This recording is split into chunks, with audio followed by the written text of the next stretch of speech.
సినీ ప్రపంచంలో సక్సెస్ కోసం ఎంతోమంది ఎన్నో రకాలుగా కష్టపడతారు. కానీ కష్టంతో పాటు కాస్త లక్కు కూడా ఉండాలని అందరూ అంటారు. అది కూడా నిజమే. ఎంటర్టైన్మెంట్ ఫీల్డ్లో అందరి వద్దకు సక్సెస్ రాదు. వచ్చినా ఆ ఫేము, క్రేజు, నేముని కాపాడుకోటానికి మరింత కష్టపడాలి. మనం సక్సెస్ బాటలో ఉన్నప్పుడు చిన్న స్పీడ్ బ్రేకర్ వచ్చి కిందపడినా మళ్లీ లేచి నిలబడటం కష్టమవుతోంది. వచ్చిన క్రేజ్ని, గుర్తింపును కాపాడుకోలేక తప్పటడుగులు వేసి ఎంతోమంది కనిపించకుండా కాలగర్భంలో కలిసిపోయారు. ఫన్ బకెట్ భార్గవ్ నుంచి ప్రసాద్ బెహ్రా వరకు ఇదే నిజమైంది. ఇండస్ట్రీకి వచ్చి 12 ఏళ్లయినా సక్సెస్ అందలేదు. సినిమాల్లో నుంచి యూట్యూబ్కి వచ్చాక టాలెంట్తో నిలదొక్కుకోగలిగాడు ప్రసాద్ బెహ్రా. కమిటీ కుర్రోళ్లు సినిమాతో లక్ కలిసి వచ్చి మళ్లీ బిగ్ స్క్రీన్ మీద బిజీ అయ్యాడు. ఆలోపు కో యాక్టర్ను గెలకటంతో ఇప్పుడు కటకటాల వెనక్కి వెళ్లాడు. నిజంగా ప్రసాద్ బెహ్రా నటితో అసభ్యకరంగా ప్రవర్తించాడా? లైంగిక ఆరోపణలు నిజమేనా? రిమాండ్ రిపోర్ట్స్లో ఉన్న సంచలన నిజాలేంటి? Watch the story. 1992 జనవరి 3న ఆంధ్రప్రదేశ్లోని శ్రీకాకుళంలో జన్మించాడు. తండ్రి ధర్మన బెహ్రా, తల్లి పార్వతీ బెహ్రా. ఒక చెల్లి ఉంది. తండ్రి ఓ ఫ్యాక్టరీలో పనిచేసేవాడు. ప్రసాద్ తండ్రి ప్రసాద్ 3వ ఏటనే మరణించటంతో తల్లి పార్వతీ బెహ్రా కుటుంబాన్ని ఒంటిచేత్తో లాక్కొచ్చింది. ఆమె పెద్దగా చదువుకోకపోవటంతో అంగన్వాడీలో ఆయాగా చేస్తూ కుటుంబాన్ని పోషించేది. ప్రసాద్ బెహ్రా స్కూలింగ్ అంతా శ్రీకాకుళం ప్రాథమిక పాఠశాలలో చేశాడు. చిన్నప్పటినుంచి సినిమాలంటే ఇష్టం ఉన్న ప్రసాద్ సినిమాల్లోకి వెళ్లి డబ్బు సంపాదించి కుటుంబాన్ని బాగా చూసుకోవాలని అనుకున్నాడు. కానీ దీనికి తల్లి ఒప్పుకోలేదు. చదువు లేకపోతే విలువ ఉండదు, చదువు ఉంటే ఎక్కడైనా ఉద్యోగం వస్తుంది అని పట్టుబట్టడంతో వేరే దారిలేని ప్రసాద్ ఇంటర్ పూర్తిచేసి శ్రీకాకుళంలోని గౌట్ కాలేజీలో BA డిగ్రీ పూర్తిచేశాడు. చదువు పూర్తి కావటంతో తన తల్లితో హైదరాబాద్ వెళ్లి జాబ్ ట్రయల్స్ చేస్తాను అని చెప్పి హైదరాబాద్కి వచ్చాడు. ఇలా వచ్చిన ప్రసాద్ బెహ్రా తన బంధువుల ఇంట్లో ఉంటూ సినిమా అవకాశాల కోసం తిరిగేవాడు. ఎక్కడ ఆడిషన్ జరిగినా వెళ్లేవాడు. అయితే ప్రసాద్కు యాక్టింగ్లో ఎక్స్పీరియన్స్ లేకపోవటంతో ఎవరూ అవకాశాలు ఇవ్వలేదు. హైదరాబాద్ వచ్చి 6 నెలలవుతుంది. అయినా ఏ అవకాశం రాలేదు. బంధువుల ఇంట్లో తాను ఉండటం భారంగా భావిస్తున్నారని తెలిసిన ప్రసాద్ వారి ఇంట్లో నుంచి బయటకు వచ్చేశాడు. ఎక్కడా పని దొరకలేదు. చేతిలో చిల్లి గవ్వాలేదు. హైదరాబాదులో తెలిసినవారు ఎవ్వరూ లేరు.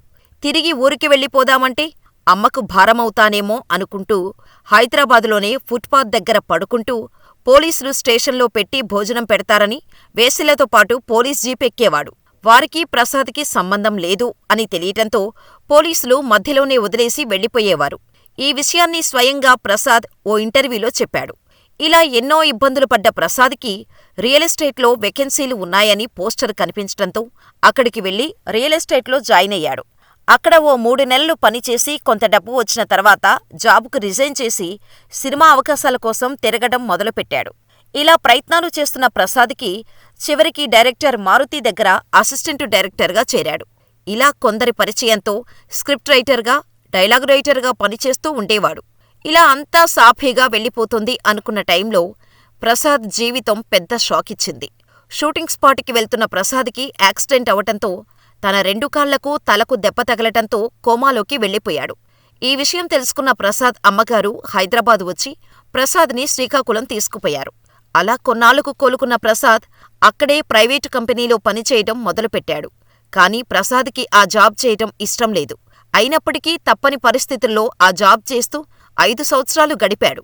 ఇది నా పని కాదు, నేను చేయాల్సిన పని ఇది కాదు అనుకున్న ప్రసాద్ అమ్మ దగ్గరకు వెళ్లి నేను హైదరాబాద్ వెళ్తాను, నాకు ఈ పని మీద ఇష్టం లేదు, ఇష్టమైన పని చేసుకుంటా అని అడగటంతో ప్రసాద్ అమ్మగారు ఓకే చెప్పారు. దీంతో ప్రసాద్ హైదరాబాద్ వచ్చి ప్రయత్నాలు మొదలుపెట్టాడు. తెలిసిన మేనేజర్ని ఛాన్స్ అడిగాడు. ఆ మేనేజర్ ప్రసాద్కి ఈటీవీలో వచ్చే హ్యాపీ డేస్, అల్లరే అల్లరి సీరియల్స్కి అసిస్టెంట్ డైరెక్టర్గా పనిచేసే ఛాన్స్ ఇప్పించాడు. ఇలా మళ్లీ కెరీర్ స్టార్ట్ చేసిన ప్రసాద్ లైఫ్ ఈజ్ బ్యూటిఫుల్ సీరియల్లో నటించి తనలోని నటుడిని అందరికీ పరిచయం చేశాడు. కానీ ఆ సీరియల్లో తను చేసిన రోల్కి ఎటువంటి గుర్తింపు రాలేదు. ఇలా ఉండగా ప్రసాద్ మనసు యూట్యూబ్పై పడింది. అలా యూట్యూబ్లో కంటెంట్ రైటర్గా ఎంట్రీ ఇచ్చి తన direction skills, script writing skills నచ్చటంతో ఐఎమ్ ప్రెగ్నెంట్ అనే షార్ట్ ఫిలిం ద్వారా యూట్యూబ్లో అడుగుపెట్టాడు.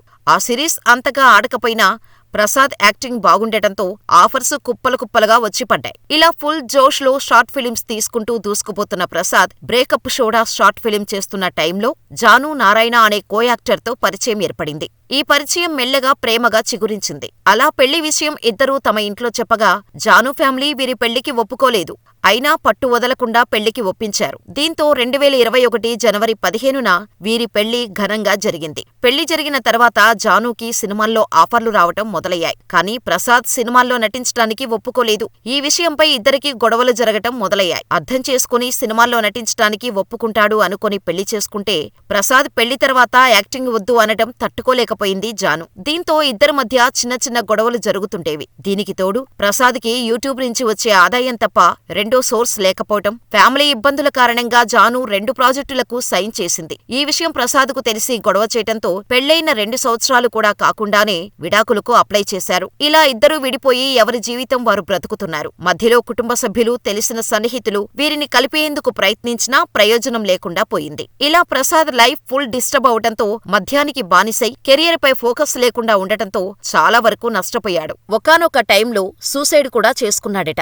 సమయానికి స్నేహితులు వచ్చి కాపాడటంతో బతికి బయటపడ్డాడు. సూసైడ్ చేసుకున్న విషయం జానుకు తెలిసినా పట్టించుకోకుండా తన పని తాను చేసుకుంటూ పోవటంతో ప్రసాద్ కూడా జానుపై ప్రేమతో నా జీవితం నాశనం చేసుకుంటున్నాను అని గ్రహించి 2023లో విడాకులు ఇచ్చేశాడు. ఇలా మళ్లీ ఫామ్లోకి వచ్చిన ప్రసాద్ వెబ్ సిరీస్ తో ఫుల్ బిజీ అయ్యాడు. ఇలా ఉన్న టైంలోనే ప్రసాద్కి కమిటీ కుర్రాళ్ళు సినిమాలో పెద్దోడు క్యారెక్టర్ కి ఛాన్స్ వచ్చింది. ఇలా సినిమాల్లో కూడా నటిస్తూ మావిడాకులు, పెళ్లివారమండి, మెకానిక్ అంటూ ఇలా చేతి నిండా ప్రాజెక్టులతో దూసుకుపోతుంటే పెళ్లివారమండి, మెకానిక్ వెబ్ సిరీస్ లో తనతో కో యాక్టర్ గా నటించిన ఓ అమ్మాయి పెట్టిన కేసుతో జైలు ఊచలు లెక్కబెడుతున్నాడు ప్రసాద్. అయితే ప్రసాద్ పై కో యాక్టర్ పెట్టిన కేసు నిజమేనా అంటే విచారణ పూర్తయ్యే వరకు చెప్పలేం. అసలు విషయానికి వస్తే ప్రసాద్ బెహ్రా నటించిన వెబ్ సిరీస్ లో నటించిన ఓ నటి ప్రసాద్ తనను అసభ్యంగా తాకాడని చెబుతూ పోలీసులకు ఫిర్యాదు చేసింది. పెళ్లివారమండి వెబ్ సిరీస్ షూట్ చేస్తున్నప్పుడు తనను అసభ్యంగా తాకాడని, అప్పుడు ఆమెకు నచ్చకపోవడంతో వెబ్ సిరీస్ చేయనని చెప్పి వెళ్లిపోయానని, ఆ తర్వాత ఎన్నోసార్లు సారీ చెప్పడంతో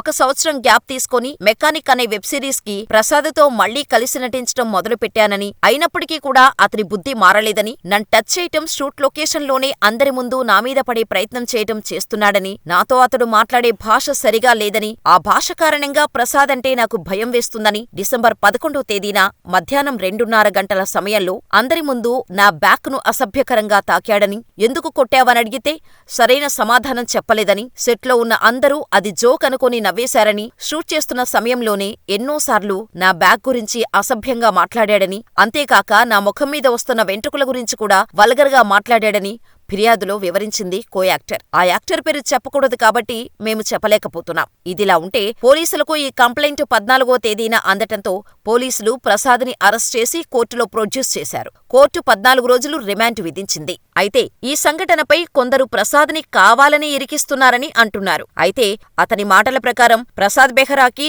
ఆమె ముందు నుండి మంచి ఫ్రెండట.